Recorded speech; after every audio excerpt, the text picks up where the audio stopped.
இந்த பூங்காவில்தான் சுட்டி என்ற குட்டி பையன் இருந்தான். அவனுக்கு விளையாட்டை விட மற்றவர்களின் பொருட்களை திருடி ஒளித்து வைப்பதில்தான் அலாதி இன்பம்.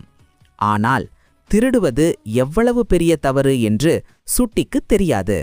ஒரு நாள் ராணி என்ற சின்ன பெண் அவளுடைய அழகான புதிய தங்க நிற மர பொம்மை யானையுடன் வந்தாள். சுட்டியின் கண்கள் உடனே அந்த பொம்மையின் மேல் பதிந்தன. ராணி தன் தண்ணீர் பாட்டிலை எடுக்க குனிய சுட்டி அந்த பொம்மையை சத்தமில்லாமல் திருடி ஓட ஆரம்பித்தான். பொம்மையை காணாமல் ராணி சத்தமாக அழ ஆரம்பித்தாள். இந்த பொம்மை என் அப்பா எனக்கு கொடுத்தது, கஷ்டப்பட்டு சம்பாதித்து வாங்கி கொடுத்தது என்று அவள் அழுவதை சுட்டி கேட்டான். ராணியின் அழுகுரல் சுட்டியின் இதயத்தை வலித்தது. உடனே சுட்டி ராணியிடம் திரும்பி வந்து திருடிய பொம்மையை திருப்பிக் கொடுத்தான். என்னை மன்னித்து விடு ராணி, இனிமேல் நான் திருடவே மாட்டேன் என்று சொன்னான். ராணி அவனை அன்புடன் கட்டிப்பிடித்துக் கொண்டாள்.